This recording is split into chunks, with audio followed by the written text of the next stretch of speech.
Morning. आप लोग कैसे हैं? ठीक हैं बेटा।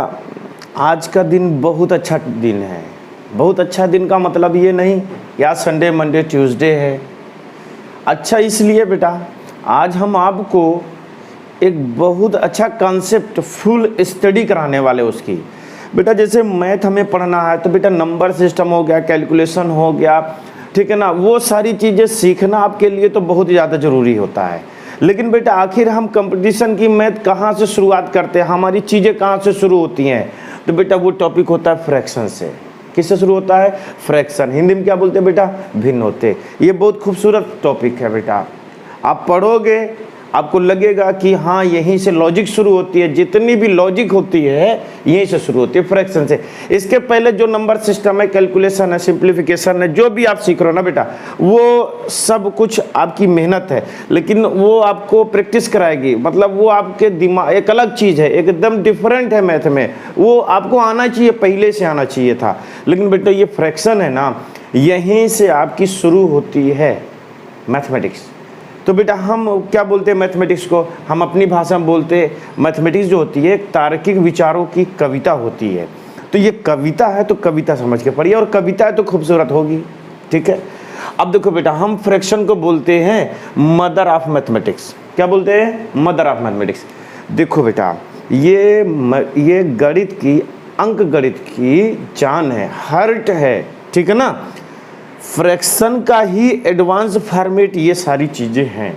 इन सब चीज़ों को हम फ्रैक्शन में बदलकर सॉल्व करते हैं।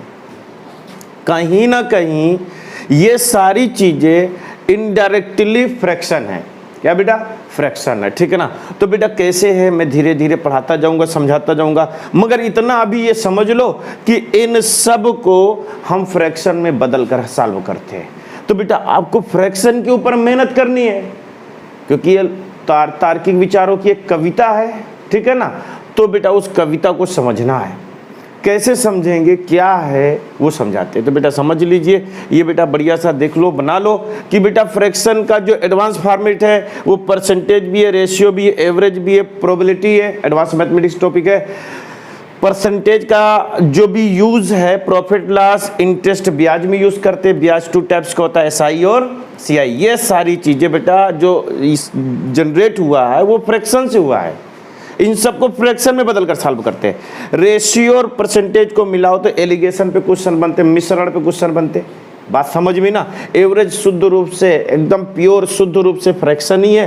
प्रोबेबिलिटी तो पूछिए ना, प्रोबेबिलिटी और फ्रैक्शन एक दूसरे का सिनोनिम्स है, समझ लीजिए, सिनोनिम्स है बेटा, प्योर चीज है, ठीक है ना। अब देखो शुरुआत कहाँ से करेंगे बेटा? फ्रैक्शन से। अब देखो बेटा आपको सीजीएल देना है, यूपीएसआई का फॉर्म आने वाला है, तो आपको मैथ आनी चाहिए। आप किसी भी टाइप का क्वेश्चन मिले तो आप उसको जल्दी से सॉल्व कर लो। तो बेटा सबसे पहले हम फ्रैक्शन को बेटा आपको डिटेल समझाते हैं। वीडियो थोड़ा सा बड़ा होगा, 1 आवर से ज़्यादा भी लग सकता है, क्योंकि बेटा फुल कॉन्सेप्ट फ्रैक्शन का ये वीडियो देख लीजिएगा। पूरे लाइफ में कभी भी फ्रैक्शन से रिलेटेड आपको प्रॉब्लम नहीं होगी। और फ्रैक्शन पे कितने तरीके क्वेश्चन बन सकते इसी वीडियो में हम कराएंगे। केवल यही वीडियो देख लीजिए, फ्रैक्शन का कोई भी क्वेश्चन आपको नहीं रुकेगा, ठीक है ना। और दूसरी चीज, पूरी अंक गणित आपको अच्छे से आने लगेगी बेटा, क्योंकि अब सब कुछ फ्रैक्शन से ही सॉल्व होता है, ठीक है। तो बेटा मैं आपको समझाता हूं कि फ्रैक्शन आखिर होता क्या है। देखो बेटा अगर आपसे बोला जाए कि फ्रैक्शन की डिफिनेशन भिन्न क्या है, तो मैक्सिमम लोग गलत बोलते हैं। जब ऑफलाइन, अभी तो लॉकडाउन चल रहा है बेटा, अभी तो सारी क्लासेस बंद है। जब ऑफलाइन मेरी क्लासेस होती हैं तो मैं फ्रैक्शन की पहली क्लास में एक ही क्वेश्चन बोलता हूं कि ये आखिर है क्या। तो बेटा 99 नहीं 100%, 99 नहीं बेटा 100% स्टूडेंट गलत बोलते। और बोलते क्या है? सर जो P बटा Q के रूप में लिखी गई हो उसको फ्रैक्शन बोलते। कोई बोलता है सर जो अंश और हर के रूप में लिखा गया है उसको हम क्या बोलते? फ्रैक्शन। कोई ऐसे बोलता है कि सर 3/4 फ्रैक्शन है, ऐसे बोलते हैं। क्यों बोलते हैं बेटा? गलत है। ये सब गलत है। हम बोल रहे कि फ्रैक्शन क्या होता है, तो बोलते जो अंश और हर के रूप में, P बटा Q के रूप में।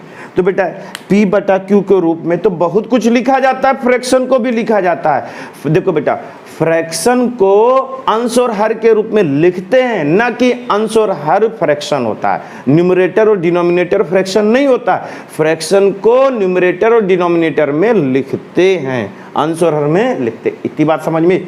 फ्रैक्शन देखो बेटा, गौर से बेटा 1 मिनट सुन लो, फ्रैक्शन की डेफिनेशन याद हो जाएगी। डेफिनेशन ही बेटा इसके बहुत सारे क्वेश्चन को सॉल्व कर देता है। देखो बेटा, फ्रैक्शन जो होता है भिन्न, एक मैकेनिज्म होता है, क्रियाविधि होती है, एक प्रोसेस होता है। क्या होता है? प्रोसेस। जो भी क्रियाविधि होती है, प्रोसेस होता है, उसको कभी निगेटिव नहीं होता, हमेशा पॉजिटिव होता है। तो भिन्न हमेशा पॉजिटिव होता है, कभी भी निगेटिव नहीं होगा। तो एक चीज़ दिमाग में सेट कर लो, भिन्न कभी निगेटिव नहीं होता, हमेशा क्या होता है? पॉजिटिव होता है। हो गई बात समझ में? अब देखो, भिन्न एक प्रोसेस होता है, प्रक्रिया होती है, क्रियाविधि होती है। वो क्या होती है वो सुनो। अब किसी कंप्लीट चीज को, जैसे बेटा कोई कंप्लीट चीज है, उसको बराबर बराबर हिस्सों में, बराबर बराबर भागों में बांट दिया जाए, तो जितना भाग बांटा जाए, जो भी भाग है वो भिन्न कहलाता है। वो क्या कहलाता है? भिन्न कहलाता है। जैसे कि अगर मैंने मान लो हमारे पास ये इतना ढेर सारी चीज थी, इसको मैंने बराबर बराबर भागों में बांट दिया। कितने भाग में बांटा बेटा? 5 भागों में। ये बेटा मान लो था हमारे पास कोई चीज थी, उसको मैंने बराबर बराबर भागों में बांट दिया। कितने भाग में बांटा बेटा? 5। ये हर भाग भिन्न कहलाता है। हर भाग क्या कहलाता है? भिन्न। अगर इसमें से एक लोगे, एक भाग लोगे, मान लो इसका नाम ए रखा है, इसका नाम बी, इसका नाम सी, इसका नाम डी, इसका नाम ए रख दिया, तो टोटल 5 भाग हो गए। हमने बोला हमको ए लेना है, तो ए की वैल्यू कितनी हो गई? एक भाग लेना है, तो बेटा ए हो गया। कितने में से बेटा? पूरे में से। तो ए बी सी डी में से, ठीक है ना, A B C D E में से। इसका मतलब 1/5, 1/5। इसका मतलब किसी कंप्लीट चीज को बराबर बराबर हिस्सों में बांट दिया जाए, उसमें से जितना हिस्सा लिया जाए वो भिन्न कहलाता है। वो क्या कहलाता है? भिन्न कहलाता है। और समझिए, खूब अच्छे से समझ लीजिए बेटा, क्योंकि बेटा आपको कोई समझाएगा नहीं, समझाने की जरूरत नहीं समझते। देखो, किसी कंप्लीट चीज को बराबर बराबर हिस्सों में बांट दिया जाए, उसमें जितना जितना हिस्सा बना हुआ, जितना भाग बना हुआ, उससे क्या बोलते हैं बेटा? भिन्न बोलते हैं। अब देखो, अगर मैं बोलूं हमारे पास इतनी बड़ी सी लाइन है, ये ए हो गया, ये बी हो गया, और ये सी हो गया, ये डी हो गया, और ये ई हो गया। 1 2 3 4, टोटल कितने भाग बेटा? 4 भाग। अगर मुझे ए बी लेना है, तो बेटा ए बी, ये पूरी लाइन थी, पूरी लाइन थी, एक लाइन थी, इसको मैंने कितने भागों में बांटा? 1 2 3 4। 4 में से आपको ए बी लेना है, ये ए बी वाला लेना है, तो 1 कितना बेटा? 4 लिखेंगे, 1/4 लिखेंगे। अगर मुझे इतना लेना है, ए बी और बी सी लेना है, तो 2 भाग लिया, कितने में से? 4। इसकी वैल्यू कितनी बेटा? 1/2 आई। अगर मुझे इतना भाग लेना है, तो 1 2 3, 3 भाग लेना, कितने में से लेना है? 4 में से लेना है। समझ में बात आई? तो बेटा देखिए, भिन्न क्या होता है? किसी कंप्लीट चीज को बराबर बराबर हिस्सों में बांटना, बांटने के बाद उसमें से जितना भाग बन रहा है, जो भी भाग बन रहा है, वो सब बेटा क्या कहलाता है? भिन्न कहलाता है। इतनी बात समझ में? चलिए, एक बड़ा अच्छा कॉन्सेप्ट इसमें और समझाते हैं। आप जैसे पढ़ के आए ना, टाइप्स ऑफ भिन्न, तो बेटा मैं बोलता हूं भिन्न का कोई टाइप्स नहीं होता। भिन्न एक प्रोसेस है, उसको आप समझिए बेटा। वीडियो देखिएगा, एंड तक देखिएगा बेटा। जो कॉन्सेप्ट बता देंगे, जो क्वेश्चन बता देंगे बेटा, वो एक्स्ट्राऑर्डिनरी रहेगा, और बिना पेन कॉपी उठाए आप क्वेश्चन को सॉल्व कर सकते हो, जब तक इसके बारे में ओरिजिनलिटी नहीं जानोगे। ठीक है? अब जैसे मान लो, देखो आप लोग प्रयागराज आते हो बेटा, इलाहाबाद आते हो, रूम में पार्टनर भी रहता है, रोटी बनाते हो, खाना बनाते हो, तो आपने क्या किया? खूब ढेर सारा आटे को मिक्स किया, ठीक है ना। आपने 5 रोटी बनाई, मैंने बना दिया, बराबर बराबर साइज की थी, हो गया 5 रोटी बन गई। अगर अपने पार्टनर को बताना है मैथ की भाषा में कि हमने खाई की थी, तो आप बोल सकते हो 0/5। 5 में से 0 खाइए, फिर 5 में से 1 भी हो सकता है, 5 में से 2 भी ले सकते हो, 5 में से 3 भी ले सकते। देखो 5 में से 4 हिस्सा ले सकते हैं, 5 में से 5 ले सकते हैं, देखो आपके पास ये इतना था, आपने 5 भागों में बताया। कितने भागों में? 5। तो 5 में से 0 भाग लिया, 5 में से 1 भाग लिया, 5 में से 2, 5 में से 3 ले सकते हो, 5 में से 4, 5 में से 5 ले सकते हो। अब देखो यहाँ पर 5 में से 6 ले सकते क्या? आपने बनाई 5 और लिया कितना बेटा? 6। ये गलत है, गलत है। अब देखो बेटा गलत नहीं है, यही समझना है। 5 में से 7 ले लिया, अब रोटी बनाई थी 5, क्या 7 ले सकते हो क्या इसमें से? जितना बनाए उतना ही तो लोगे ना। अब देखो ये गलत क्यों नहीं है वो समझाते हैं। ये टाइप्स ऑफ फ्रैक्शन बेटा, हम बोल रहे कि टाइप्स ऑफ फ्रैक्शन गलत है बेटा, प्रोसेस नहीं गलत है, टाइप्स ऑफ फ्रैक्शन गलत है। देखो ये जो मैंने बोल रहा हूँ वर्डिंग गौर से सुनिएगा। हमने टोटल कितनी रोटी बनाई थी? 5। 5 में से 1 को नहीं लेंगे तो 0 लेंगे, 5 में से 1 ले सकते, 5 में से 2, 5 में से 3, 5 में से 4, 5 में से 5 पूरी ले सकते। पूरी का मतलब बेटा कंप्लीट ले सकते। 5 में से 6 ले सकते क्या? गलत हो गया ना। 5 में से 7 ले सकते क्या? गलत हो गया क्या? नहीं बेटा गलत नहीं हुआ। इसके ऊपर उठ के सोचिए, 6/5 को क्या लिख सकते? 1 से 1/5। इसको क्या लिख सकते? 1 + 1/5 लिख सकते। इसका मतलब ये बोल रहा है कि पहले ये देखिए, ये जो बेस दिख रहा है 5, इसका मतलब ये जो 1 है, पहले आपने 5 बनाई थी, 5 खा ली, फिर आपने 5 बनाई उसमें से 1 खाई। पहले 5 बनाई, 5 खा गई, फिर 5 बनाई, 1 खा गई, तो टोटल खाई कितनी बेटा? 6। 5 1 6। कितने में से बेटा? 10 में से। कितने में से? 10 में से। बात समझ में ना? तो बेटा कोई प्रॉपर इम्प्रॉपर ये प्योर फ्रैक्शन नहीं होता। फ्रैक्शन एक ही टाइप्स का होता है, ठीक है ना, केवल शुद्ध फ्रैक्शन होता है। फ्रैक्शन एक मैकेनिज्म होता है, प्रोसेस होता है, जिससे हम सॉल्व करते हैं क्वेश्चन को, अच्छे अच्छे क्वेश्चन को हम सॉल्व करते हैं, ठीक है ना। तो ये बेटा ये कहानी समझ में, इसकी कहानी समझिए। इसको सॉल्व करेंगे तो 1 से ही 2/5 होगा, 1 + 2/5 होगा। देखो बेटा ये बता रहा है कि ये डिफरेंस है 5, ये 5 है, इसका मतलब यहाँ पर भी 5 होगा। 5 में से 5 खाई तो बेटा 1 आया, प्लस 5 में से कितना खाई? 2। 5 5 10, टोटल कितना बनाई थी बेटा? 10। 5 2 7, 10 में से 7 खाई, 10 में से 7 खाई या 7 लिया। हो गई बात इतनी। चलिए बेटा अब आपको दूसरा चीज़ समझाते, समझ लो, ठीक है। इतना समझ में आया? ये बेटा फ्रैक्शन की कहानी थी, ठीक है ना। अब फ्रैक्शन पे कितने टाइप्स के क्वेश्चन बनते हैं, फ्रैक्शन पे कितने टाइप के क्वेश्चन बनते हैं वो आपको समझाते हैं। धीरे धीरे हर टाइप्स पर मैं क्वेश्चन भी सॉल्व कराता हूँ आपको। बेटा गौर से पूरा वीडियो, बार बार बोल रहा हूँ कि बेटा वीडियो बेटा एंड तक देखिएगा। फ्रैक्शन की पूरी कहानी आपके दिमाग में होगी बेटा, पूरी लाइफ पढ़ोगे फ्रैक्शन समझ में नहीं आएगा, क्योंकि किताबों में तो यही लिखा हुआ जो एक लाइन में लिख देते हैं, जो P/Q के रूप में वही फ्रैक्शन है। तो बेटा हमने पूरा डिटेल फ्रैक्शन की आपकी सर्जरी की हुई है, ठीक है ना। अब ये आएगा ना बेटा तो आप बहुत अच्छे अच्छे क्वेश्चन को सेकेंड 2 सेकेंड में सॉल्व कर सकते हो, क्योंकि फ्रैक्शन में बदला, इधर लिया, सॉल्व किया।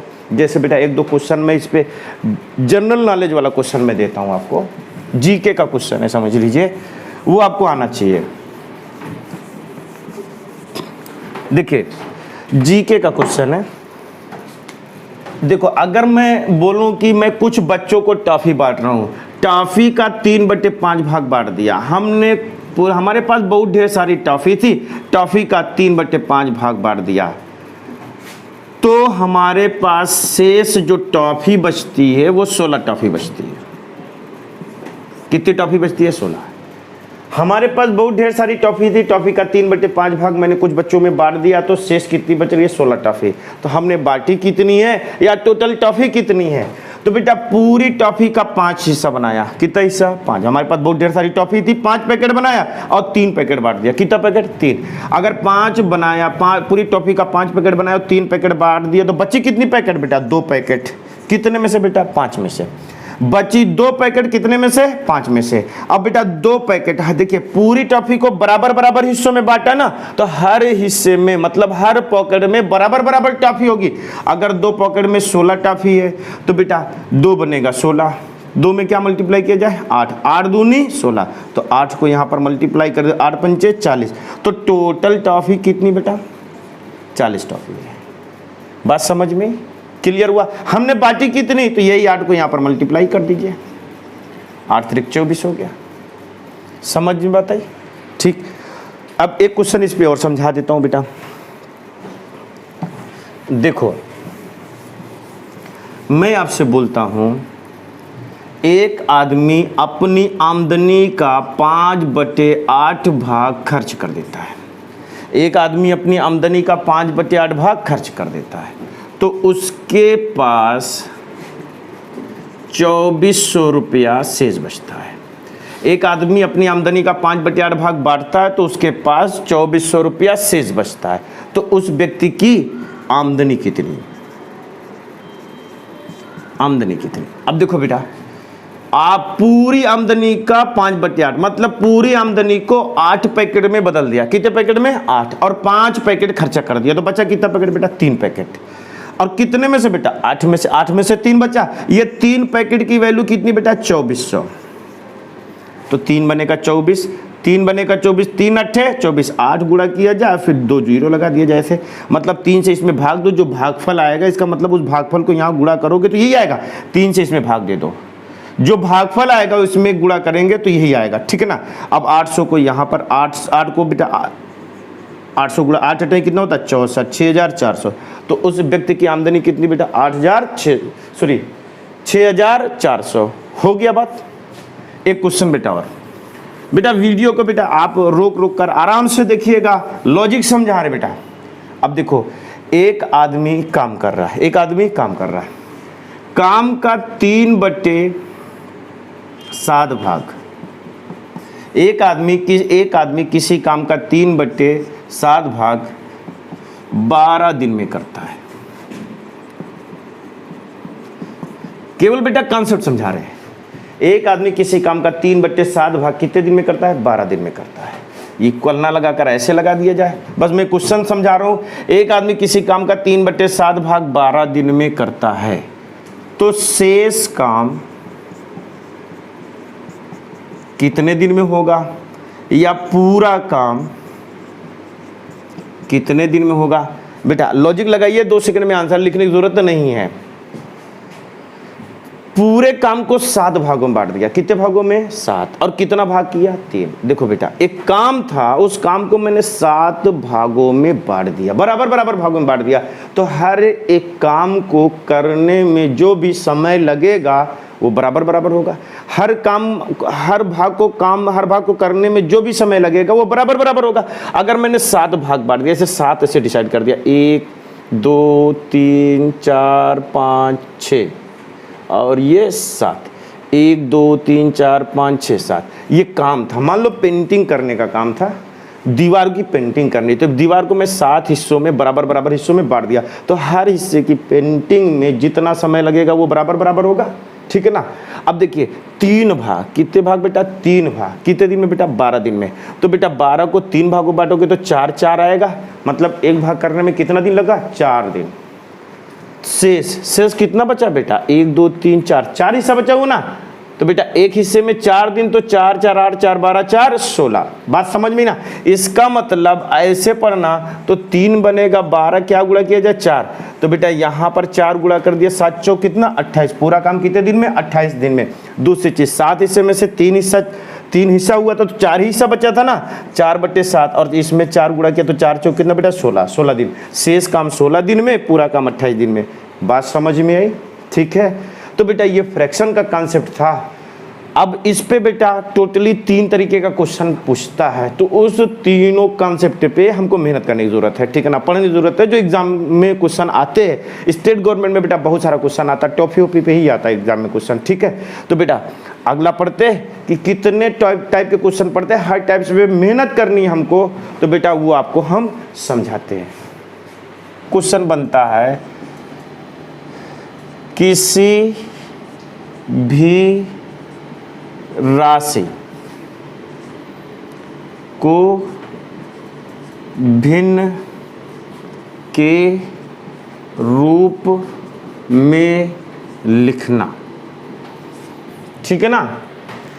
अब बेटा यहां पर एक वर्ड हमने लिखा है राशि। राशि क्या होता है बेटा? ये मैथमेटिक्स भाषा है। राशि क्या है? हम लोग अपनी भाषा में क्या बोलते हैं? चीज। क्या बोलते हैं? चीज। वो चीज लेते आओ, ये चीज लेते आओ, कितनी चीज लेके आए, चीज बोलते हैं। मैथमेटिक्स भाषा में क्या बोलते हैं? राशि। इसलिए डिस्टर्ब नहीं होइएगा। अब देखो किसी भी राशि को भिन्न के रूप में लिखना। सीजीएल में बेटा क्वेश्चन हमेशा आता है, 1 किलोमीटर में 10 मीटर को भिन्न के रूप में लिखिए, यही आता है। देखो बेटा, किसी भी राशि को भिन्न के रूप में लिखना कैसे लिखते हैं बेटा, वो समझाते हैं। देखो बेटा, हमने क्या बोला, भिन्न को अंश और हर के रूप में लिखते हैं। भिन्न को किसके रूप में लिखते हैं बेटा, अंश और हर के रूप में लिखते हैं। देखो, जिसको भिन्न के रूप में लिखना है, जिसको भिन्न के रूप में लिखना है, बस अपनी भाषा में बोलेंगे बेटा, समझ जाओ, बहुत ज्यादा बेटा लिखने की जरूरत नहीं है, 2-4 बार वीडियो देखेगा याद हो जाएगा सब। जिसको भिन्न के रूप में लिखना है बेटा, उसको अंश में लिखते हैं। यहां पे लिखते हैं जिसके संदर्भ में लिखना होता है, संदर्भ में लिखना होता है। अब संदर्भ क्या होता है बेटा, जिसके संदर्भ में लिखना होता है। जैसे कहीं मेहमानी खाने चले जाते हैं, मेहमानी खाना समझते हो ना, दावत में लिए पहुंच गए तो बोलते कि यार कुछ रसगुल्ला खा लो, तो आप 5 रसगुल्ला खाते हो। तो बेटा आपने जो रसगुल्ला खाया, ये रसगुल्ला खाया ना, ये भिन्न हो गया। कहाँ से खाया, जहाँ से खाया वही रेफरेंस है, जहाँ से खाया वही संदर्भ है। संदर्भ समझ में आया ना। अब जैसे आप एग्ज़ाम देते हो बेटा, मान लो हाई स्कूल का एग्ज़ाम दिए, ठीक है ना, इंटर का एग्ज़ाम दिए, किसी भी चीज़ का एग्ज़ाम दिए, तो जितना नंबर पाते हो उसको ऊपर लिखते हो और जिसमें से पाते हो उसको नीचे। जिसमें से, कहाँ से, ये रेफरेंस होता है। अब जैसे तुम प्रयागराज पढ़ने आते हो तो आए हो प्रयागराज में पढ़ने, लेकिन कहाँ से, जहाँ से आए उसको संदर्भ बोलते हैं। रेफरेंस समझ में आया ना, जिसको लेकर बात किया जाए। एक होता ना, इसकी हम बात कर रहे हैं लेकिन ये कहाँ से है, जहाँ से है वो इसका संदर्भ है, रेफरेंस होता है। इतनी बात समझ में, चलिए ठीक है। जिस राशि को भिन्न के रूप में लिखना होता है उसको अंश में लिखते हैं और जिसके संदर्भ में लिखना होता है उसको हर में लिखते हैं। एक चीज और, हर हमेशा अंश के रूप में होता है, याद रखिएगा, हर हमेशा अंश के रूप में लिखिएगा, क्योंकि हमको तो इसके रूप में भिन्न लिखना था, तो इसका रेफरेंस भी क्या होना चाहिए, सेम होना चाहिए। सिंपल सी बात है। अगर हमने कोई चीज कहीं से लिया हुआ है, जो लिया हुआ है वही तरीके की चीज वहां पर भी होगी कि नहीं होगी। भाई हम इंसान हैं तो हमारा रेफरेंस संदर्भ हमारे पिता हैं, माँ बाप हैं, ठीक है ना। तो हम इंसान हैं तो हमारा रेफरेंस भी इंसान ही होगा, जानवर तो नहीं होगा। बात समझ में ना। अगर हम इंसान हैं तो हमारा रेफरेंस भी क्या होगा बेटा, इंसान, सेम होना चाहिए। हमें भिन्न के रूप में लिखना है तो जो रेफरेंस जो यहां पर होगा, जो रूप, वही रूप यहां होना चाहिए। हर हमेशा अंश के रूप में होना चाहिए। है तब तो ठीक, नहीं उसको बदल देंगे, नहीं उसको क्या करेंगे, बदल देंगे। अब कैसे बदलेंगे बेटा, वो एग्जाम्पल देते तब समझ में आएगा। बात इतनी समझ में आई बेटा। देखिए, जिस भी राशि को भिन्न के रूप में लिखना होता है उसको अंश में लिखते और जिसके संदर्भ में लिखना होता है उसको हर में लिखते। हर वाली राशि को हम अंश के रूप में बदल देते। इतनी बात समझ में। चलिए एग्जाम्पल से समझाते बेटा, जाते तो बेटा ये एक एग्जाम्पल है, ठीक है ना। अब इसे गौर से देखिए, हम क्या लिखे हुए हैं, 1 किलोमीटर में 200 मीटर कौन सा भिन्न है। 1 किलोमीटर में आपने कुछ खाया, किसमें से खाया, कहां से खाया, वो संदर्भ होता है। वो क्या होता है, संदर्भ होता है। 200 मीटर कौन सा भिन्न है, 200 मीटर कौन सा भिन्न है, किसमें से बेटा, 1 किलोमीटर में से। तो हमको किसका भिन्न निकालना बेटा, 200 मीटर का भिन्न निकालना। 200 मीटर का हमें क्या निकालना, भिन्न, किसके रेफरेंस में निकालना, 1 किलोमीटर के, किसके, 1 किलोमीटर। अब देखो बेटा, ये हमें 200 मीटर में लिखाना, इसका रेफरेंस क्या बेटा, किलोमीटर। ये पॉसिबल है, रेफरेंस सेम होना चाहिए। तुम इंसान हो तो तुम्हारा रेफरेंस, तुम्हारे पिता माता पिता हैं वो भी इंसान ही होने चाहिए बेटा। हमें फ्रैक्शन 200 मीटर में लिखना था तो इसका रेफरेंस भी मीटर में होना चाहिए। है तब तो ठीक, नहीं बदलना पड़ेगा। क्या करना पड़ेगा, बदलना पड़ेगा। तो बेटा देखिए, ये 200 मीटर हो गया, 1 किलोमीटर में कितना होता है बेटा, 1000 मीटर होता है। मीटर से मीटर कैंसिल हो गया बेटा, ये 2 जीरो ये कैंसिल हो गया, 1/5। कितना आया? 1/5। इसका मतलब 1 किलोमीटर को 5 बराबर बराबर भागों में बांटा गया, 5 बराबर बराबर भागों में बांटा गया, और कितना भाग लिया बेटा? 1 भाग। तो 1 किलोमीटर मतलब 1000 मीटर, 1000 मीटर को अगर 5 भागों में बांटोगे तो बेटा 200 मीटर आएगा, और वही 200 मीटर को लिखने की बात कर रहे हैं। फ्रैक्शन यूनिट लेट्स होता है बेटा, इसका कोई यूनिट नहीं होता है, इसलिए हर टॉपिक में इसको हम यूज़ कर सकते हैं, चाहे रेशियो हो, चाहे एवरेज हो, चाहे बेटा चाहे जहाँ हो, टाइम एंड वर्क में भी यूज़ कर सकते हैं, करते भी हैं, करके दिखाएंगे तुमको। इसी से पूरे क्वेश्चन को सॉल्व करेंगे आप। स्पीड टाइम डिस्टेंस का भी क्वेश्चन आपको रेशियो से, इसे फ्रैक्शन के थ्रू सॉल्व करके दिखाएंगे बेटा, और उसी से सॉल्व करेंगे। ये बेटा यूनिट लेस होता है। क्या होता है? ये समझ में बात आई। हमको किसके रूप में लिखना बेटा? 200 मीटर को लिखना। किसके संदर्भ में लिखना? 1 किलोमीटर को। तो जिसका भिन्न निकालना होता है उसको अंश में लिखते, और जिसके रेफरेंस में निकालना होता है उसको हर में लिखते। हर वाली चीज़ हमेशा बदलते हैं अंश के रूप में, है तब तो ठीक, नहीं डायरेक्ट बदल देंगे। हो गई बात समझ में? अब देखो एक नया क्वेश्चन लेके आपको समझाते हैं, ठीक है ना। क्वेश्चन क्या लिखा हुआ है? 3 आवर में 40 मिनट को भिन्न के रूप में लिखिए। बेटा यहाँ पर उसको भिन्न के रूप में लिखना है, 3 घंटे को लिखना है कि 40 मिनट को लिखना है? तो 40 मिनट को दिख रहा है ना क्वेश्चन में। किसको लिखना है बेटा? 40 मिनट को। 40 मिनट को भिन्न के रूप में लिखना है, किसके रेफरेंस में? 3 आवर के, ठीक है ना। हमको 40 मिनट को भिन्न के रूप में लिखना है, और इसका रेफरेंस कितना बेटा? 3 घंटा है। तो बेटा इस घंटे को मिनट में बदलना है, तो 40 मिनट लिखा, और नीचे बेटा 3 × 60 मिनट लिख दिया। अब देखो बेटा मिनट मिनट कैंसिल हो गया, 20 दूनी 40, 20 3 60, बेटा कितना आ गया बेटा? 2/9। ये आंसर है। तो समझ में बात आई। जिस राशि को भिन्न के रूप में लिखना उसको अंश में लिखते, जिसके संदर्भ में लिखना होता उसको हर में लिखते, हर वाली चीज को अंश के रूप में बदल देते हैं। इतनी बात समझ में? ठीक है। तो एक नया क्वेश्चन देते हैं आपको, जो सीजीएल में आ चुका है कुछ साल पहले, मान लो 2019 में आया होगा, 2019 में, ठीक है ना, या 2017 में आया है, ठीक है। तो बेटा वो हर एक एग्जाम के पॉइंट ऑफ व्यू से इम्पोर्टेंट है, तो वो क्वेश्चन मैं आपको देता हूँ, ठीक है ना। ये क्वेश्चन है बेटा, 1 किलोमीटर में बी मीटर को भिन्न के रूप में लिखिए। बात समझ में? तो हम क्या लिखें कि देखो 1 किलोमीटर को लिखना कि बी मीटर को लिखना? तो बी मीटर को लिखना बेटा ना, तो बी मीटर लिख दिया। यहाँ नीचे क्या लिखे बेटा? 1 किलोमीटर लिख दिया। अब बेटा इसको भी मीटर में बदलना है, तो ये बी मीटर हो गया, तो बेटा 1 × 1000 मीटर हो गया, ये कैंसिल हो गया, तो b/1000 ये हो गया। ये आंसर हो गया। देखो ये इतना समझाने के लिए लिख रहे हैं, आपका कॉन्सेप्ट क्लियर। तो b को ऊपर लिखो, 1000 नीचे लिखो, आंसर हो गया। अब इसी तरीके से 1 किलोग्राम में b ग्राम को भिन्न के रूप में लिखो, क्वेश्चन बन सकता है। 1 रुपए में 10 पैसे को भिन्न के रूप में लिखिए। 1 घंटे में 10 सेकंड को भिन्न के रूप में लिखिए। ये सारे क्वेश्चन इंपॉर्टेंट है, ठीक है ना। बेटा एक नया क्वेश्चन और देता हूँ आपको, बस एक क्वेश्चन और समझ लो। 1 आवर में 10 सेकंड को भिन्न के रूप में लिखिए। बस ऐसे बेटा क्वेश्चन आएगा, नॉर्मल ऐसे क्वेश्चन आएगा सरसरी नजर में। बोलने की लैंग्वेज चेंज हो सकती है बेटा, कॉन्सेप्ट चेंज नहीं हो सकता। 2 ही चीज होगा, किसी को भिन्न के रूप में लिखने के लिए बोलेगा, और वो किस में से बोलेगा, वो किसके संदर्भ में बोलेगा, ये आपको देगा।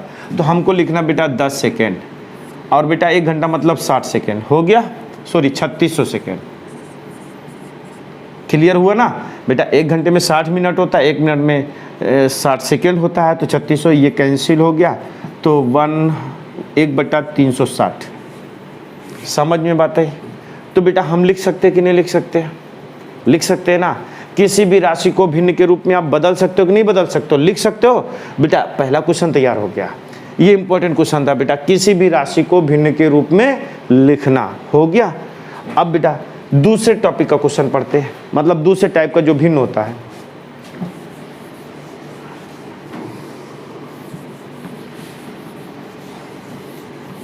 ये टाइप 2 है, मतलब कि भिन्न पे जो क्वेश्चन बनता है उसका ये दूसरा टाइप है। पहले टाइप में हमने समझाया आपको किसी भी राशि को भिन्न के रूप में लिखना। दूसरे टाइप से जो क्वेश्चन इस पे बनते हैं, भिन्न की एक श्रेणी सीरीज दी गई रहती है, भिन्न कई भिन्न दिए रहेंगे और आपसे बोला जाएगा कि इसमें सबसे बड़ा पद कौन सा है, सबसे छोटा कौन सा है। इसको बढ़ते क्रम में लिखिए या घटते क्रम में। बढ़ते क्रम को आरोहण भी बोलते हैं। क्या बोलते हैं बेटा? आरोहण। झंडे का आरोहण होता है ना, मतलब उठाया जाता है, मतलब बढ़ते क्रम को आरोहण बोलते हैं, ठीक है ना, असेंडिंग ऑर्डर। घटते क्रम को अवरोहण। क्या बोलते हैं बेटा? अवरोहण। तो बेटा ये जीएस का भी क्वेश्चन बन सकता है ना। आरोहण का अपोजिट क्या बेटा? अवरोहण है। अवरोहण का मतलब झंडे को नीचे उतार रहे, आरोहण का मतलब झंडे को ऊपर। 15 अगस्त के दिन यही होता है ना।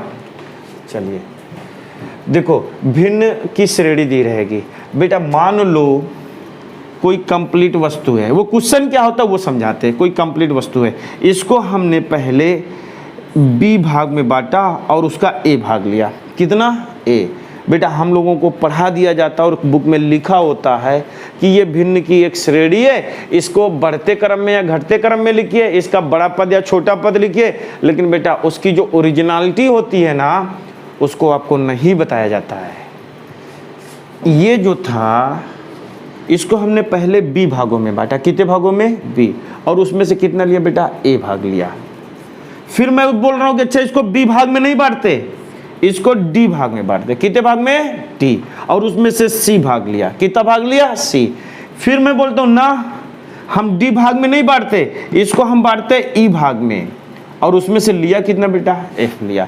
इसका मतलब वही कंप्लीट वस्तु को हमने इस रूप में लिखा, उसी कंप्लीट वस्तु को हमने यहाँ पर भी लिखा, उसी भी कंप्लीट वस्तु को हमने यहाँ पर लिखा।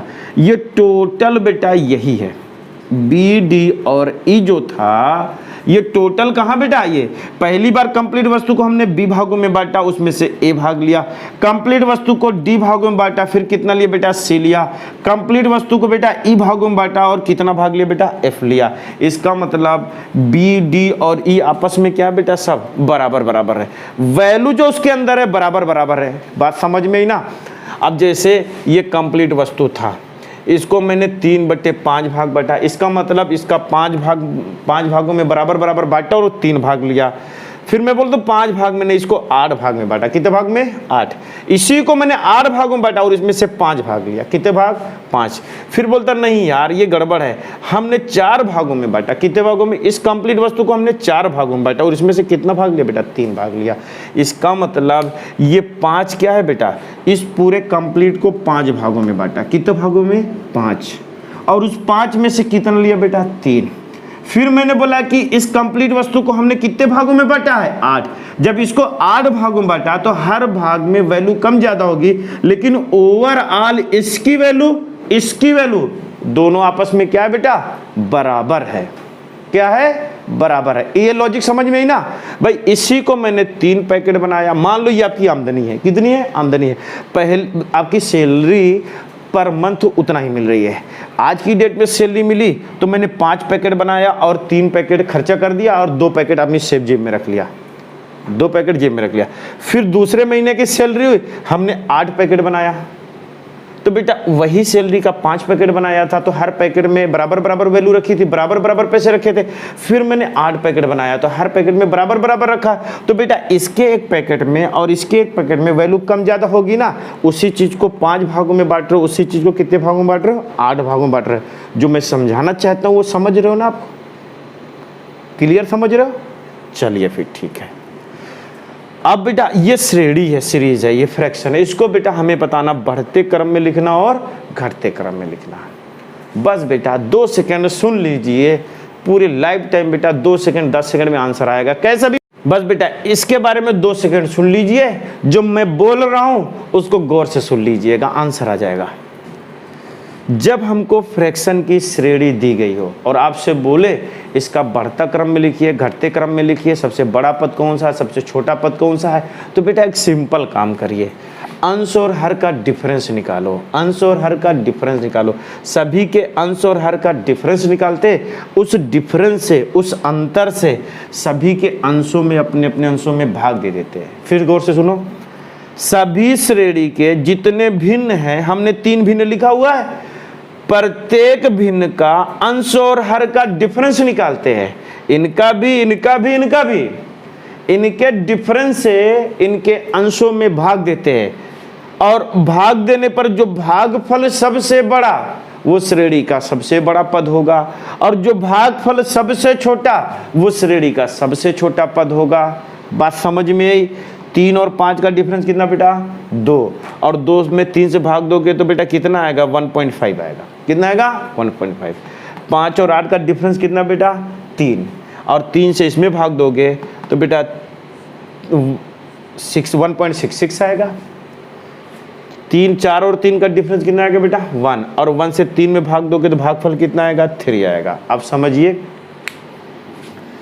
हमने प्रत्येक श्रेणी के अंश और हर का डिफरेंस निकाला था, उनके डिफरेंस से पर अपने उनके अंश में भाग दिया, जो भागफल सबसे बड़ा वो पद श्रेणी का सबसे बड़ा होगा, और जो भागफल छोटा वो श्रेणी का सबसे छोटा पद होगा। अब देखो बेटा गौर से, भागफल 3 सबसे बड़ा, ये श्रेणी का सबसे बड़ा पद होगा, सबसे छोटा पद होगा, क्योंकि भागफल ये बढ़ते क्रम में ये लिखा हुआ है, ये लिखा हुआ है। बात समझ में आई? तो जो मैं बोल रहा हूँ बेटा कहीं नोट कर लो, या वीडियो 2-3 बार बैठे सोने से पहले टहल रहे हो तो कान में लीड लगाकर बेटा सुन लो, लिखने की जरूरत नहीं पड़ेगी। बेटा देखिए फिर से गौर से सुन लो। हाँ देखो बेटा, भिन्न की श्रेणी दी गई होगी, बोलेगा इसे आरोहण क्रम में लिखिए या अवरोहण क्रम में, बढ़ते क्रम में या घटते क्रम में लिखिए, तो श्रेणी के प्रत्येक पद के अंश और हर का डिफरेंस निकालते, श्रेणी के प्रत्येक पद के अंश और हर का डिफरेंस निकालते, उनके डिफरेंस से अपने अपने अंश में भाग देते, जो भागफल सबसे बड़ा वो श्रेणी का पद सबसे बड़ा हो जाएगा, और जो भागफल सबसे छोटा वो श्रेणी का सबसे छोटा पद हो जाएगा। दिमाग में सेट हुआ? नहीं हुआ? हो गया? चलिए ठीक है बेटा, अब एग्जाम्पल समझाते हैं। हो गया बेटा, बस इतना बहुत है। आपको देखिएगा, आप केवल एग्जाम्पल करोगे, ठीक है ना। अब देखो एक एग्जाम्पल दे रहे हैं।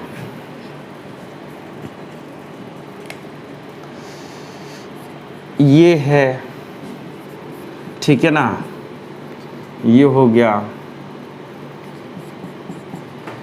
एक और लिख देते हैं, इसको बढ़ते क्रम में लिखना है, बढ़ते क्रम में। तो बेटा इनके अंश और हर का डिफरेंस निकालो, और डिफरेंस से अंश में भाग दो। 14-15 का डिफरेंस 1 में 14 भाग दिया, भागफल 14 आया। इनका डिफरेंस 1 12 आया। इनका डिफरेंस कितना आएगा? 16 आएगा। इनका डिफरेंस 1 कितना आएगा बेटा? 1 आएगा, तो बेटा 9 आएगा। हो गया। तो हमें बढ़ते क्रम में लिखना है, तो बढ़ते क्रम का मतलब हो गया पहले सबसे छोटा, फिर उससे बड़ा, उससे बड़ा, आखिरी में सबसे बड़ा। तो बेटा भागफल कौन सबसे छोटा? 9, ये सबसे छोटा है। इससे बड़ा कौन सा है बेटा? 12 है। तो इसके बाद इसका नंबर आता है, इसके बाद इसका नंबर आता है, आखिरी में बेटा इसका नंबर आता है। समझ में बात आई? क्लियर हो गया? ये समझ में है ना? तो बेटा इससे भिन्न को हमको बहुत पढ़ने की जरूरत नहीं है, लॉजिक है, उस लॉजिक को समझ लीजिए। अब लॉजिक की बात करते बेटा, हम तो मैथमेटिक्स को, आप पता नहीं क्या सोचते होगे, ये मुझे नहीं पता, लेकिन बेटा मैं मैथमेटिक्स को कविता बोलता हूँ, पोइट्री बोलता हूँ। ये तार्किक विचारों की एक कविता है, तो कविता अच्छी लगती है ना बेटा। कविता को कविता की तरह पढ़ा जाएगा तब तो अच्छा लगेगा। अब कविता को कविता की तरह नहीं पढ़ा जाएगा तो वो बिल्कुल अच्छा नहीं लगेगा, ठीक है ना। अगला नया क्वेश्चन देते हैं आपको। अब देखो बैंक में क्वेश्चन जरूर आता है, इसका हर जगह आता है बेटा, आएगा तो आपको टेंशन लेने की जरूरत नहीं है। 81, 83, ठीक है ना, 89, 91, 43, 44, 48, 40, 51, सॉरी ऐसे लिखते हैं, थोड़ा सा सही रहे, 49 लिख दिया। इसमें सबसे बड़ा पद कौन सा है?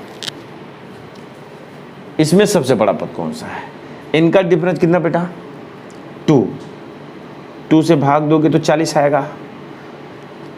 40.5 आएगा, लिखने की जरूरत नहीं है, इमेजिनेशन से 2 आएगा, 40 पॉइंट आएगा। कितना डिफरेंस बेटा? 2 आएगा। तो बेटा ये ज़्यादा हो रहा है, ये 4 आएगा, 2 चौका 8, इतना आएगा, 2 ही तो डिफरेंस है। इनका डिफरेंस कितना है? 1 है, तो 43 आएगा। इनका कितना डिफरेंस है? 48 आएगा। तो बेटा सबसे बड़ा कौन सा है? ये सबसे बड़ा ना भागफल, तो ये श्रेणी का सबसे बड़ा पद। मतलब अंश और हर का डिफरेंस निकालता, प्रत्येक श्रेणी के प्रत्येक पद के अंश और हर का डिफरेंस निकालना है और उनके डिफरेंस से अपने अपने अंशों में भाग देना है। जो भागफल सबसे बड़ा वो श्रेणी का सबसे बड़ा पद होगा और जो छोटा होगा वो श्रेणी का सबसे छोटा पद होगा। इतनी बात समझ में आई बेटा? तो बेटा ये दूसरे टाइप का क्वेश्चन आपका रेडी हो गया। पहले टाइप में हमने क्या बताया? फ्रैक्शन को अंश और हर के रूप में लिखना बताया। दूसरे में अगर भिन्न की श्रेणी दी गई है तो उसको बढ़ते क्रम में या घटते क्रम में लिखते कैसे। इतनी बात समझ में? चलिए अब बेटा इतनी बात समझ में आ गई। तो बेटा अब तीसरे टाइप का क्वेश्चन पढ़ते हैं। कौन सा? तीसरे टाइप का क्वेश्चन पढ़ते हैं।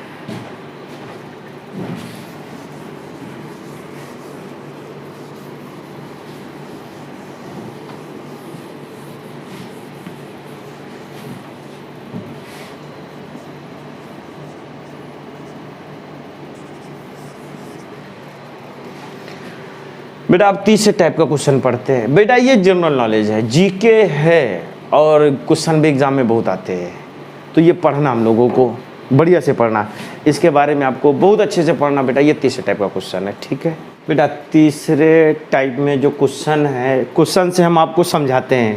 देखो क्वेश्चन से ही हम आपको समझाएंगे, थोड़ा सा लॉजिकल क्वेश्चन है। हाँ, एक आदमी अपनी आमदनी का 3/5 भाग खर्च करता है, इसके बाद उसके पास 4,000 रुपये शेष बचता है, तो उसकी आमदनी कितनी होगी? एक आदमी अपनी आमदनी का 3/5 भाग खर्च करता है, 5 में से 3 भाग खर्च करता है, 5 में से कितना भाग? 3 भाग खर्च करता है, तो बचता कितना बेटा? 2 भाग। 5 में से कितना भाग बचता है? इस 2 भाग बचता है, और इस 2 भाग में उसके पास पैसे कितने बनते बेटा? 4,000। इस 2 भाग में उसके पास कितने पैसे बच रहे बेटा? 4,000। जब 2 भाग बन रहा है 4,000, कितना बन रहा है बेटा? 4,000। तो 2 बनेगा 4, तो बेटा 2 बनेगा 4, 2 में क्या मल्टीप्लाई करे? या 2 से भाग दे दो, या 2 से भाग दे दो, या 2 में क्या मल्टीप्लाई करो? तो 2 दूनी 4। तो बेटा इसमें क्या मल्टीप्लाई करना? 2,000 मल्टीप्लाई करना, इधर भी 2,000 गुणा कर दीजिए, तो बेटा 5 दूनी 10, तो उसकी आमदनी कितनी बेटा? 10,000। समझ में बात आई? क्लियर हुआ? एक आदमी अपनी आमदनी का 3/5 भाग खर्च करता है, इसके बाद उसके पास 4,000 रुपये शेष बचता, तो उसकी आमदनी कितनी थी? आमदनी को 3/5 भाग, 5 पूरी आमदनी का 5 पैकेट बनाया, 5 पैकेट में से 3 पैकेट खर्चा कर दिया, 5 में से 3 खर्चा कर दिया, बचा कितना पैकेट? 2 पैकेट। इस 2 पैकेट में कितना रुपया? 4,000 रुपया। 2 पैकेट में 4,000 रुपया, तो 2 बनेगा 4,000, तो 2 में क्या मल्टीप्लाई करें? 2,000। नहीं तो बेटा ऐसे 2 पैकेट का मतलब 4,000, तो एक पैकेट का मतलब 2,000, एक पैकेट का मतलब 2,000, तो 5 पैकेट का मतलब कितना? 10,000। बात समझ में हो गया? ठीक है ना? तो दूसरे क्वेश्चन को बेटा देखते हैं। दूसरा क्वेश्चन बढ़िया सा क्वेश्चन लिखते हैं, आपको समझाते हैं, ठीक है ना?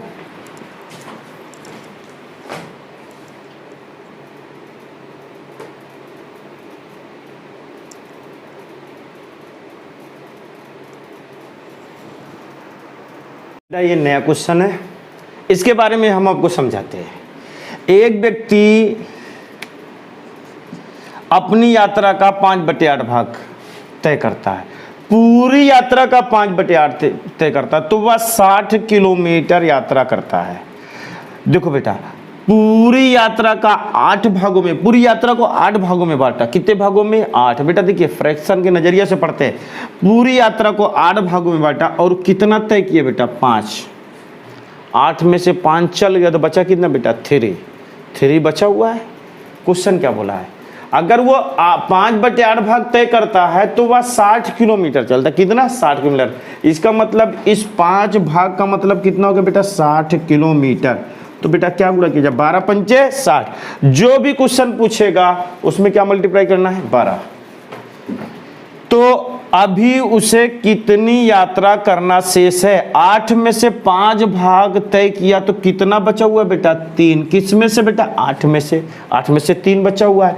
तो बेटा हमें 5 60 के बराबर है, तो 12 पंचे 60, तो 5 में क्या मल्टीप्लाई करें 60 हो जाए, 5 में 12 मल्टीप्लाई करेंगे, या 5 से काट दो, जो भागफल आएगा वही। तो बेटा यहाँ पर बेटा 12 से गुणा कर दिया जाए, यहाँ 12 से मल्टीप्लाई, 12 3 36 किलोमीटर अभी और उसको चलना है।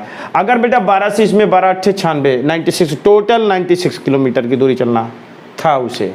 इतनी बात समझ में आसान है। ठीक है बेटा, एक नया क्वेश्चन लेते हैं। ओके, एक नया क्वेश्चन आपको समझाते हैं।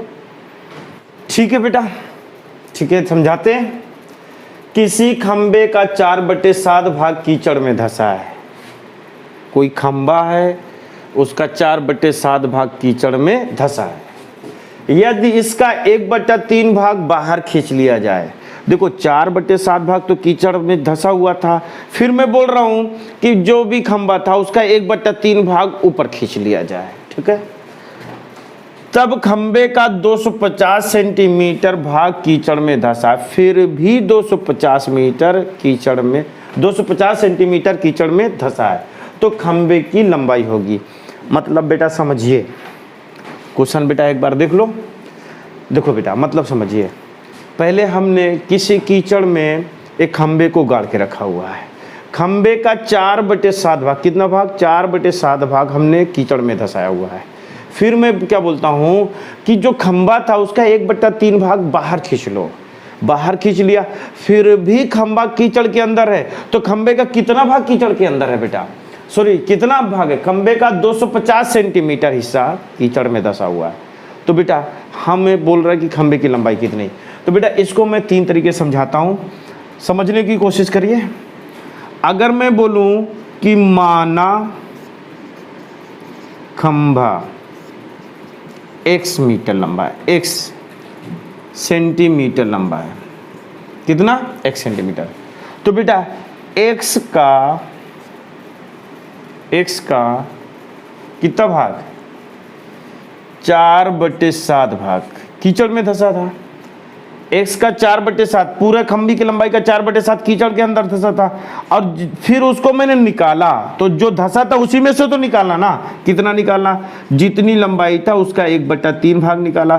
फिर भी ये पहले ये कीचड़ में धंसा था इतना, फिर इतना हमने बाहर खींच लिया, तो इनका जो डिफरेंस आएगा कितना आएगा बेटा, 250 आएगा। ये बात समझ में आई।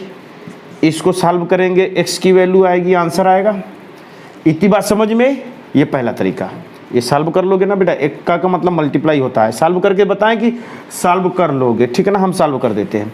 देखो बेटा यहाँ पर क्या करोगे, x × 4/7 लिखोगे, x × 1/3 लिखोगे, यहाँ 250 लिखोगे, x कामा लोगे, सॉल्व करोगे, 7 और 3 कैल्शियम लोगे, हल करोगे, आंसर आएगा। समझ में आया है, इतना समझ में आया। अब दूसरा तरीका समझाते हैं, वो इम्पोर्टेंट है। देखो बेटा 4/7 भाग में से 1/3 भाग खींच लिया, बाहर खींच लिया, तो इसको सॉल्व करो, कैसे करते।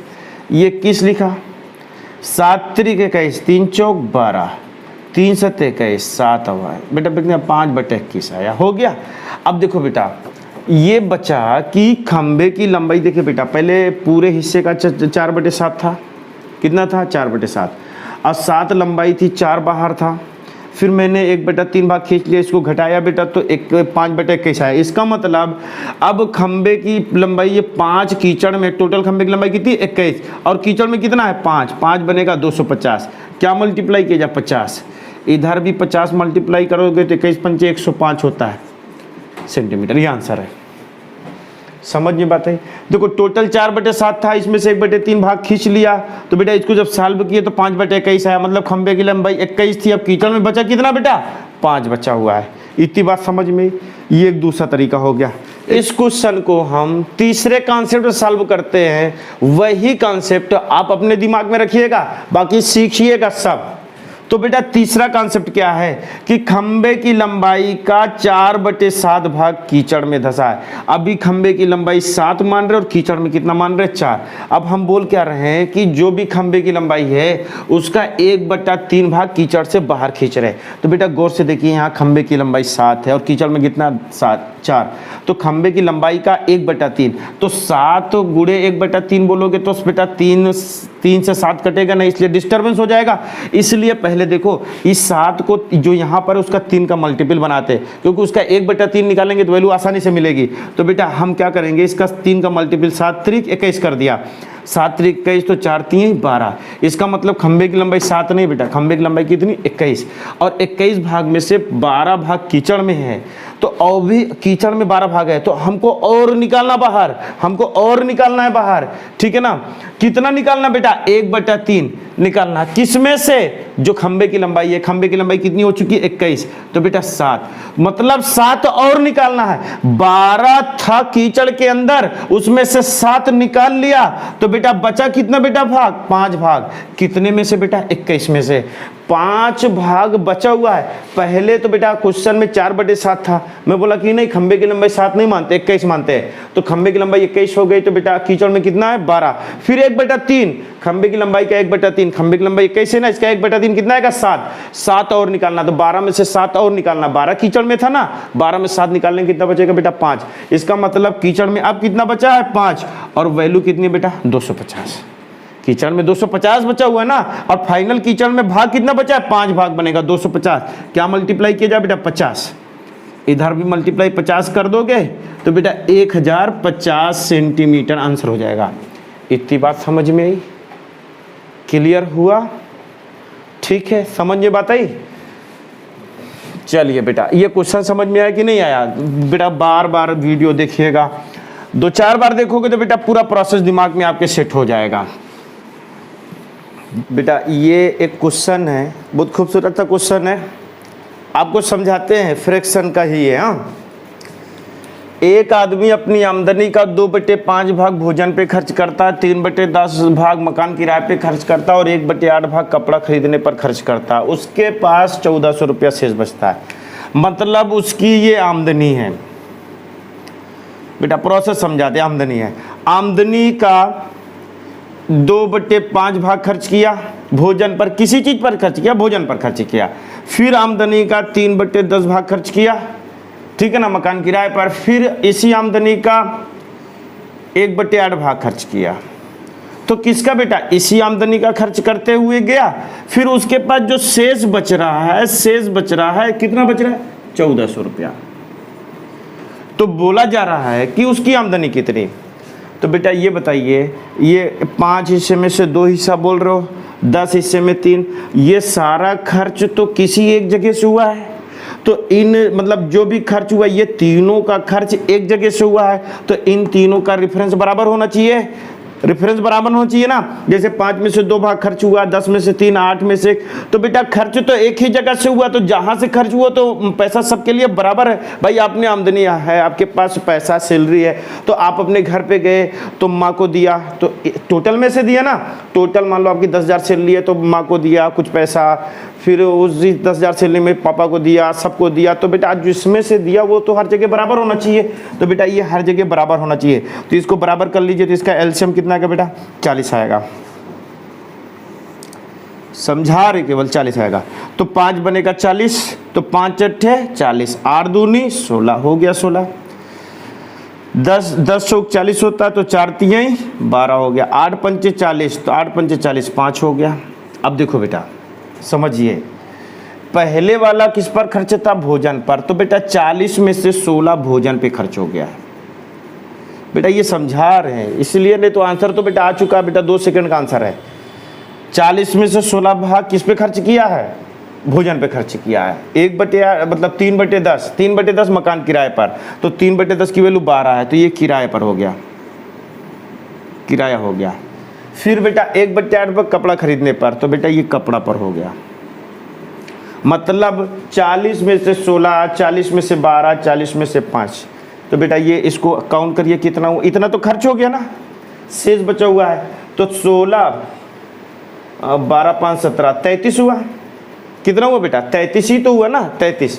तो बेटा इसकी टोटल वैल्यू 33/40 आई। 40 में से 33 भाग खर्च कर दिया है तो बचा कितना भाग बेटा 7 भाग बचा हुआ है। तो बेटा 7 भाग बचा हुआ है, 40 में से 7 भाग बचा हुआ है और 7 भाग की वैल्यू कितनी बेटा 1400। 7 भाग की वैल्यू कितनी बेटा, ये शेष है ना, 40 में से 33 खर्चा हो चुका है तो 40 में से 33 को हटा दीजिए तो बचा कितना बेटा 7। ये शेष है, ये तो खर्च हो गया इतना, और ये क्या बेटा शेष है। और शेष तो 7 भाग है, ओरिजिनल में कितना बेटा 1400। तो क्या 7 दूनी 14, क्या मल्टीप्लाई की जाए 200, 200 मल्टीप्लाई करेंगे आएगा, या 7 से इसको काटो तो 200 आएगा। फिर 200 को यहाँ पर गुणा कर दिया जाए तो 4 दूनी 8, कितना बेटा 8000। तो आमदनी कितनी हो गई 8000 हो गई। अगर मैं आपसे बोलता कि भोजन पर कितना खर्च हुआ है तो ये 16 में 200 गुणा करेंगे तो 16 दूनी 32, 320 रुपया, सॉरी 16 दूनी 32, 3200 रुपया खर्च हुआ। फिर 200 यहाँ पर खर्चा गुणा करते तो किराए पर हो गया, 200 यहाँ पर गुणा करते तो कपड़े पर खर्च हो गया। तो सारा डिटेल मिल गया, सर्जरी हो गई कि नहीं हो गई, समझ में बात है ना। इसका मतलब किसी एक अमाउंट से अगर अलग अलग जगह पे खर्चा हुआ है तो पहले सबको ऐड कर लो, पहले सबको ऐड कर लो, जोड़ लिया तो यहाँ पर टोटल अमाउंट आ जाएगा, यहाँ पर जितना आपने टोटल खर्च किया वो आ जाएगा। तो टोटल में से टोटल खर्च घटा दोगे तो रिमाइंडर बचेगा, वो रिमाइंडर आपको दिया गया है तो इसके बराबर करेंगे फिर आंसर आ जाएगा। इतनी बात समझ में क्लियर हो गया। तो बेटा एक दो बार क्वेश्चन को बढ़िया सा देखिएगा, लिखने की भी प्रैक्टिस करिएगा।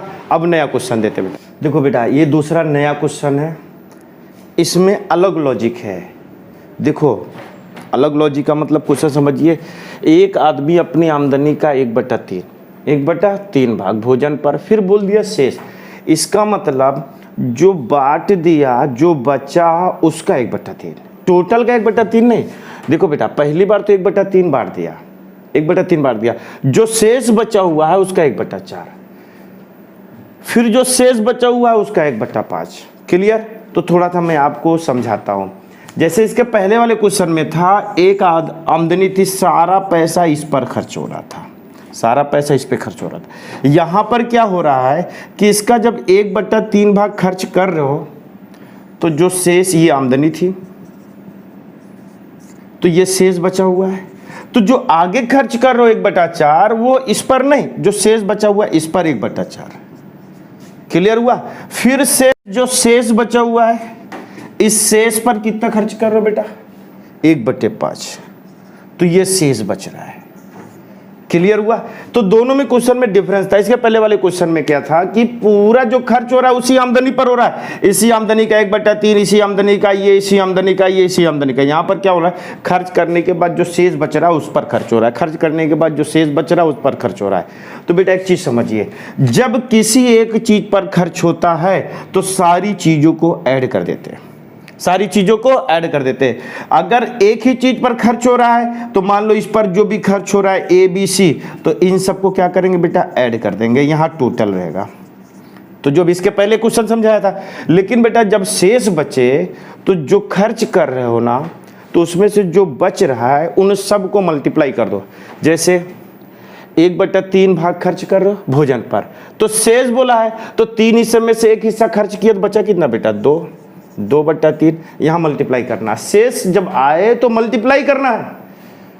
शेष का 1/4 भाग किस पे खर्च कर दिया, मकान किराए पर 1/4। फिर क्या बोला शेष, तो बेटा 1/4 हिस्से में से एक हिस्सा खर्च कर दिया, बचा कितना 3, तो 3/4 हो गया।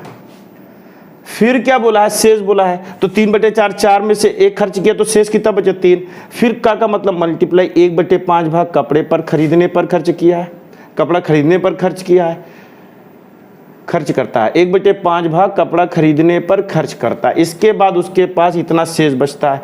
इसका मतलब 1/5 भाग 5 हिस्से में से एक हिस्सा खर्च कर देता है तो शेष कितना बचता है 4/5। तो बेटा 3 से 3, 4 से 4 कैंसिल, तो 2/5 बेटा ये शेष है, ये बेटा आमदनी है। ये क्या है, आमदनी। ये शेष है और ये आमदनी है।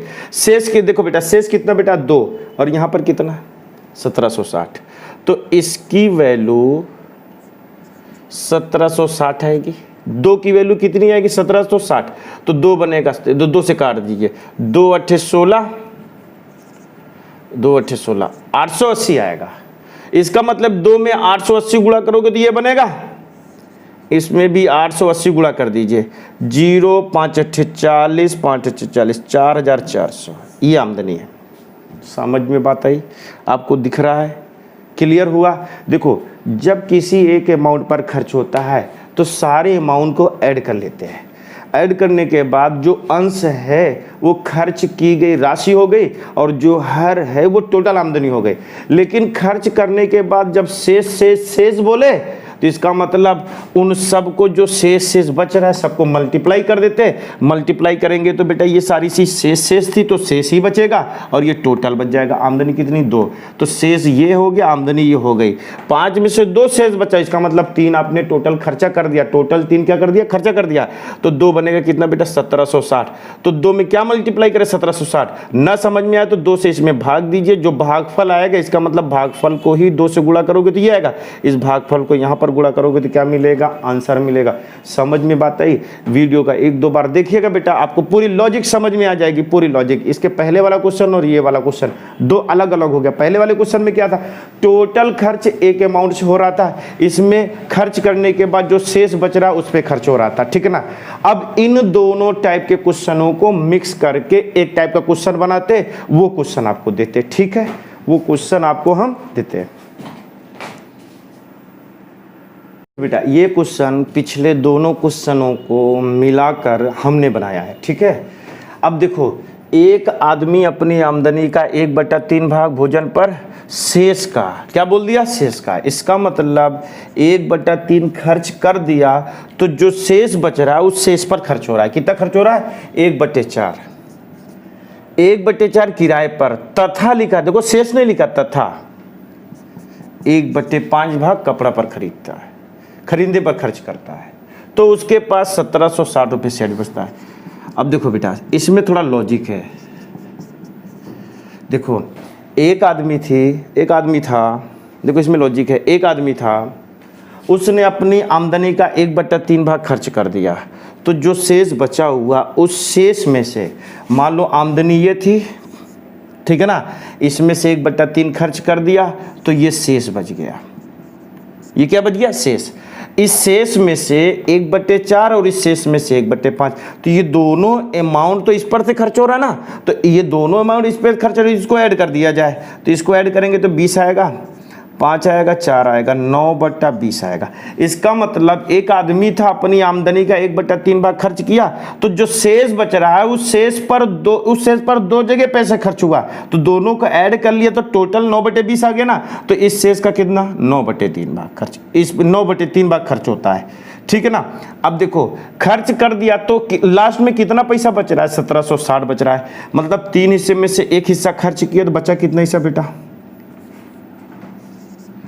2। 3 में से 1 खर्च किया, 2। 20 में से 9 खर्च कर दिया, बचा कितना बेटा? 11। ये सब शेष गुणा कर दिया, ये भी शेष, ये भी शेष। हाँ बेटा, कैंसिल कर दिया, 10 आया, 11/30 आया। ये आमदनी है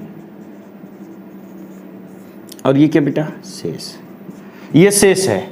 ये शेष तो 1760 रुपया था, तो 11 बनेगा 1760। 11 कम 11, 160 आएगा भाई। 17 में भाग दो 11 कम 11, तो बेटा यहाँ से 6 बचेगा, 66 हो जाएगा। 11 6 का 66, 160 आएगा।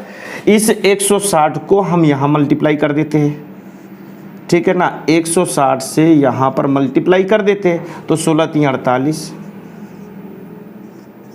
ये आपकी आमदनी है। समझ में बात है ना, ये आमदनी है। ये क्लियर हुआ? लॉजिक समझ में आया कि एक अमाउंट खर्चा कर रहे हैं शेष पर। ये बेटा गौर से पढ़ लीजिएगा, समझ लीजिएगा। तीनों क्वेश्चन समझ में आया? अब देखो बेटा, अगर कॉन्सेप्ट समझ में आया, ये पूरा फुल कॉन्सेप्ट बेटा फ्रैक्शन का। अब इस पे कितना मेहनत कर सकते हैं, इसकी पीडीएफ आपको मिलेगी बेटा। फ्रैक्शन से रिलेटेड जितने टाइप के क्वेश्चन होंगे आपको पीडीएफ मिलेगी, थोड़ा और सब्र कर लीजिए, ठीक है ना। सब कुछ तैयार हो रहा है। अब देखो, इस पर मेहनत करना। अब फ्रैक्शन में कुछ बचा नहीं है, जितनी लॉजिक समझाया बेटा उस लॉजिक पे आप 1-2 बार वीडियो देखिएगा, पूरी लॉजिक आपके दिमाग में होगी। आप बैठे तो रहते ना लॉकडाउन में दिन भर, तो आप बेटा कान में लीड लगाइए, काम की बात सुनिए, काम की बात सुनिए बेटा, जिससे आपकी बॉडी पे, आपकी पर्सनालिटी पे, आपके फ्यूचर में, आपके कैरियर पर थोड़ा बहुत बेनिफिट हो। वही काम करिए, फर्जी काम ना करिए। ठीक है। तो बेटा ये फ्रैक्शन का पूरा कॉन्सेप्ट है।